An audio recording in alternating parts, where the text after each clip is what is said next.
Bueno, muchísimos recuerdos, desde tal vez incluso el primer día de clase, con todas las inseguridades que uno siente cuando lo dejan en el colegio con personas que son extrañas.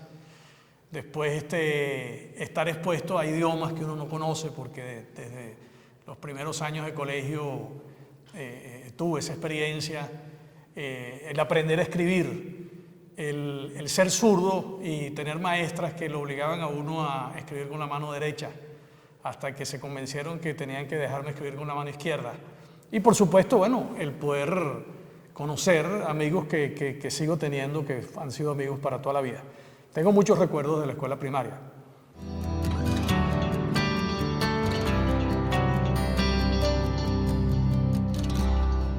Bueno, de la escuela básica tengo muy pocos recuerdos de las materias en sí.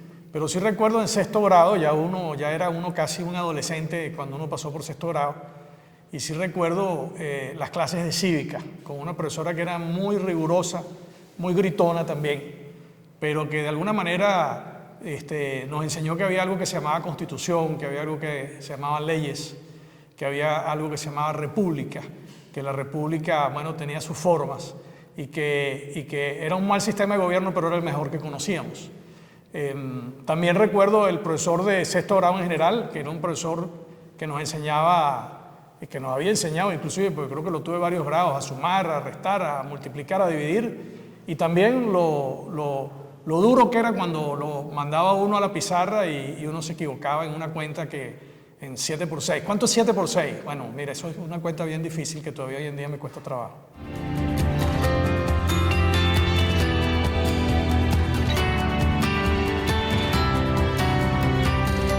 Yo tenía buen concepto de mí mismo, pero los profesores no tenían el mismo concepto.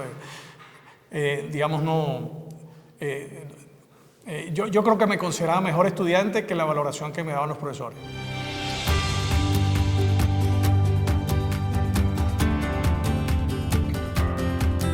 Que haya influenciado en mí, sí, pero no tanto porque me haya revelado la verdad, porque creo que no tuve ningún profesor que yo pueda decir, caramba, ese profesor me reveló una verdad absoluta que cambió mi vida. Pero no fue revelando la verdad, fue más bien desarrollando herramientas para uno buscar las cosas. Yo creo que tuve la fortuna de tener muy buenos profesores que le exponían a uno realidades y que uno podía ir descubriendo esas realidades. Puedo recordar, por ejemplo, el profesor de química que tuve en tercer año de bachillerato, que posiblemente gracias a él terminé estudiando química. Ese era un profesor en Tecnicolor, o sea, daba unas clases que eran hermosas, no solamente por la manera como estaban compuestas, sino porque él utilizaba todos los colores. Cada elemento tenía un color distinto y entonces él iba, digamos, explicando la química que suele ser complicada para los muchachos adolescentes de una manera que a mí se me hizo muy sencilla y se me hizo muy bonita. Y tal vez lo que más me fascinó de la escuela, sobre todo el bachillerato, fue el haber podido tener laboratorios. Yo creo que el haber tenido clases de laboratorio en secundaria hizo mucho para que a mí me terminara gustando la ciencia. Porque, reitero, no era que venía un profesor y revelaba la verdad, sino que lo exponían a uno a herramientas que le permitían a uno ir entendiendo cómo, de alguna manera, y por supuesto al nivel que corresponde a un estudiante de bachillerato, cómo es que se iba moviendo el mundo. Sí, también recuerdo el profesor de física. El profesor de física daba unas clases que eran realmente muy fastidiosas porque eran puras fórmulas. Y entonces uno se supone que se tenía que aprender unas fórmulas de memoria sin entender nada con esas fórmulas. Pero ese profesor daba esas clases enseñando las fórmulas con una bata de laboratorio. Y después nos llevaba al laboratorio de física y entonces las fórmulas empezaban a tener sentido. Entonces, para mí la experiencia de bachillerato, bueno, sí, yo pienso que marcó mi vida. Marcó mi vida porque, reitero, pienso que el énfasis que hacían los profesores era exponernos ante una realidad. Había un profesor de mineralogía. Mineralogía puede ser una materia muy fastidiosa, pero ese profesor nos hacía ver piedras y nos hacía entender un poquito cómo estaban hechas esas piedras. Y bueno, relacionábamos los conocimientos de química con los conocimientos que él decía de las piedras, etc. Y bueno, íbamos descubriendo cosas. Fue interesante. Y en otros aspectos también de alguna manera influenció en mí la belleza de, por ejemplo, la literatura. O sea, el hecho de que nos hayan puesto a leer libros. Tuve profesores que insistían mucho, tanto el profesor de inglés como el profesor de literatura, que bueno, que uno tenía que leer libros, y uno terminaba cada año escolar habiendo leído varios libros y habiendo analizado esos libros y discutido esos libros en clase, tanto en inglés como en castellano. Y de alguna manera eso hizo que desarrolláramos un gusto por la lectura, un gusto por la literatura, un gusto por entender la realidad a través de la expresión artística de los autores.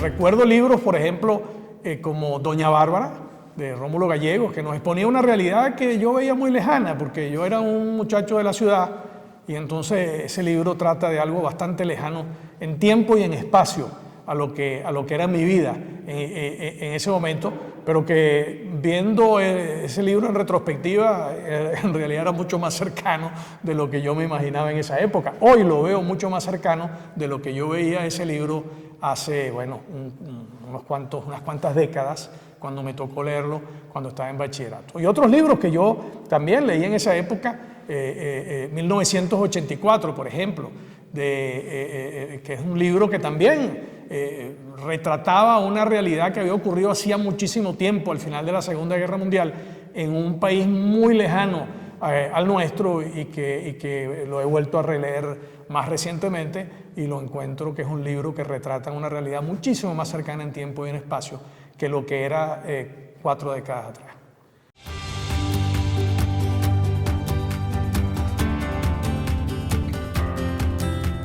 Esa pregunta es muy difícil, porque creo que hay muchas maneras de hacerlo. Yo creo que cualquier persona que tome un libro y que se lea un libro, yo creo que va a quedar fascinado con lo que descubra. De tal manera que, digamos, ¿cómo hacerlo? Simplemente es ponerlo a los libros. Yo creo que nosotros hay programas muy bonitos. Yo conozco un programa que me lo explicó un muchacho el otro día, que es Adopta un Libro, en donde se buscan libros y se abandonan esos libros en plazas para que la gente descubra ese libro, le llame la atención y se lo lleve y lo lea. Yo creo que esa es una buena manera de exponer a la gente a la literatura. Simplemente que la gente tenga acceso a los libros. Yo reitero, con leer un libro, yo creo que uno le toma inmediatamente el gusto a la literatura.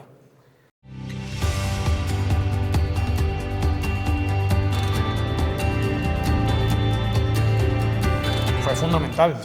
Yo sería definitivamente otra persona si no hubiera ido a la escuela básica, si no hubiera ido a la escuela secundaria y si no hubiera ido a la universidad. Yo creo que cada una de esas etapas, de alguna manera, conformaron, digamos, la persona que soy en este momento, tanto por las experiencias que uno pudo tener en esos respectivos niveles de educación, como incluso por los contenidos de los programas de estudio, y sobre todo por las habilidades, las competencias, las herramientas que uno adquirió al poder haber ido a la escuela. Yo creo que eso es fundamental. Y lo más fundamental de todo es el haber ido a instituciones, y en eso estoy muy agradecido con quienes las regentaron, instituciones que tenían muy claro cuál era el objetivo de esas instituciones y tenían muy claro cómo debían ser administradas esas instituciones para que cumplieran esos objetivos. En ese sentido, estoy muy agradecido con las personas que formaron esas instituciones y que hasta hoy en día las mantienen.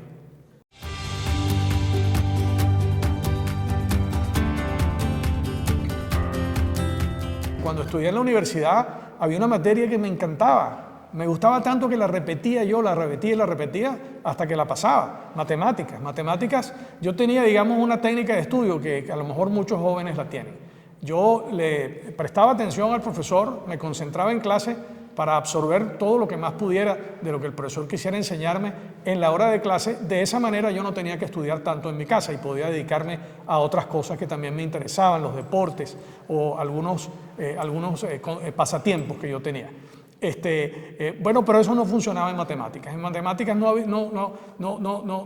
quedaba más remedio que ponerse a estudiar, a resolver los problemas que el profesor le mandaba a uno resolver. Y como yo era reacio a hacer esas tareas en la casa, bueno, pues terminaba en la universidad bueno, repitiendo los cursos. Y a fuerza de repetir los cursos le fui tomando mucho gusto a una materia que en un principio no me llamaba demasiado la atención porque me parecía muy árida, que era la matemática. De tal manera que yo le diría a un estudiante que tiene dificultades en pasar una materia que no se considere frustrado por eso.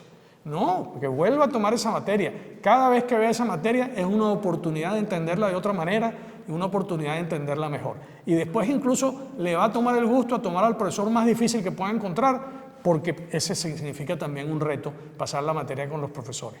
De tal manera que, bueno, sí, es una experiencia muy desagradable que lo raspen a uno por primera vez en una materia, pero también es una experiencia muy formativa.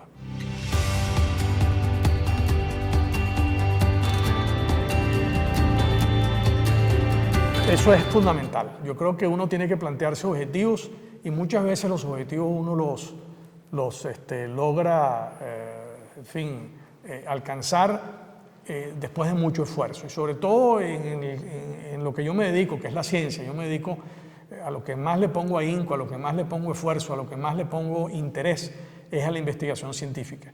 Y hay problemas, hay un problema en particular que llevo ya varias décadas dándole vueltas a ese problema y aproximándome a ese problema de diversas maneras y todavía no he encontrado la solución. Y tengo la esperanza de que algún día lo vaya a conseguir. Y hemos hecho experimentos, he trabajado con decenas de personas alrededor de ese problema. Pienso que estamos cada vez más cerca, que estamos viendo la solución de ese problema desde diversos ángulos, pero tiene ciertas complicaciones, tanto experimentales como conceptuales, como incluso de su formulación matemática, que me estimulan a estar estudiando cada vez más y a estimular a otras personas a estudiar cada vez más y a unirse al grupo de trabajo para resolverlo. Entonces sí, efectivamente, la constancia es fundamental, pero más fundamental que la constancia es elegir bien los problemas a los cuales uno quiere dedicar esa constancia. Yo creo que, por ejemplo, en el campo de la ciencia, las preguntas suelen tener más importancia inclusive que las respuestas. Las respuestas luego llegan prácticamente inmediatamente una vez que uno logró formular esa pregunta de la manera apropiada.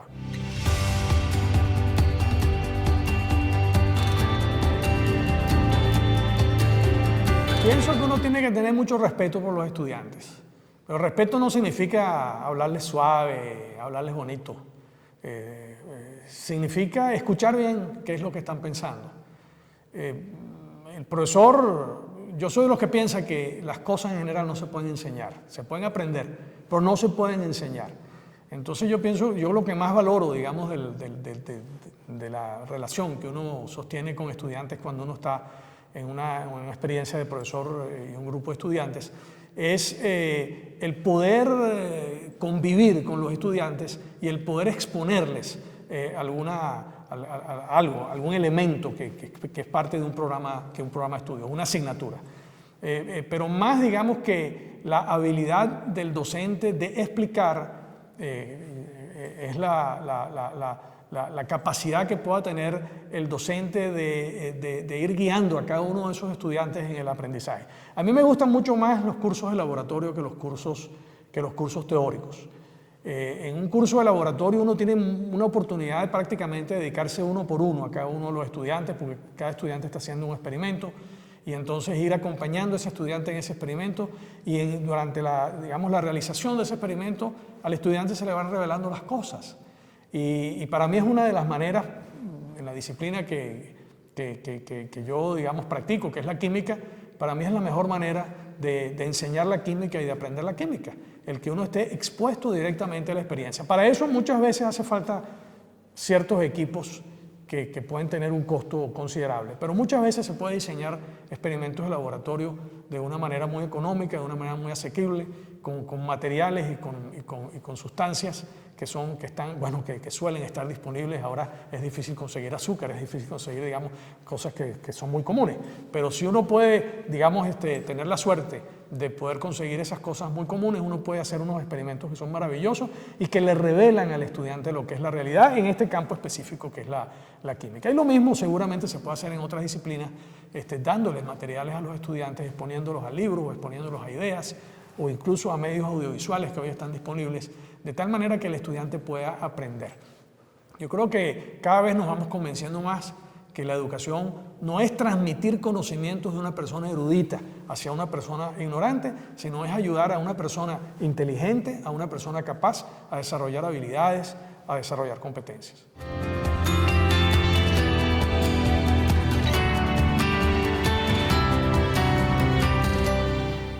Bueno, sí, un gran saludo a los maestros en su día. La educación es una de las actividades más fundamentales que nosotros podamos imaginar, y por lo tanto el oficio de maestro es uno de los oficios más importantes en la sociedad. ¿Por qué? Porque cada persona tiene un extraordinario potencial para ser feliz, por un lado, pero sobre todo para hacer feliz a otras personas. Y la única forma como una persona puede ser feliz y puede hacer feliz a otras personas es desarrollando ese potencial. Y el maestro creo que es el facilitador para ese desarrollo.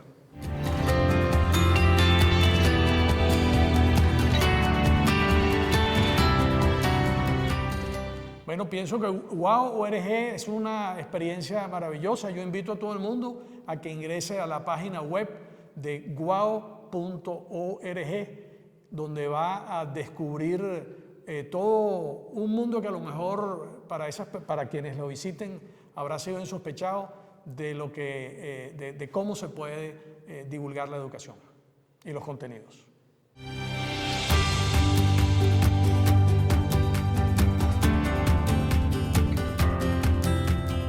En el momento actual que vive Venezuela, tenemos que hacer un esfuerzo concertado para mejorar la educación en el país. No solamente desde el punto de vista de que todas las personas tengan acceso a educación en todos sus niveles, sino sobre todo que nosotros podamos incentivar que esa educación sea una educación de calidad, una educación que realmente esté orientada a enfrentar los retos de la vida en el mundo que vivimos en el siglo XXI. Tenemos que avanzar hacia una educación que prepare a la gente para el trabajo, que permita que cada uno de nosotros sea una persona productiva en la sociedad y que cada uno de nosotros sea un agente de la felicidad de cada uno de nosotros.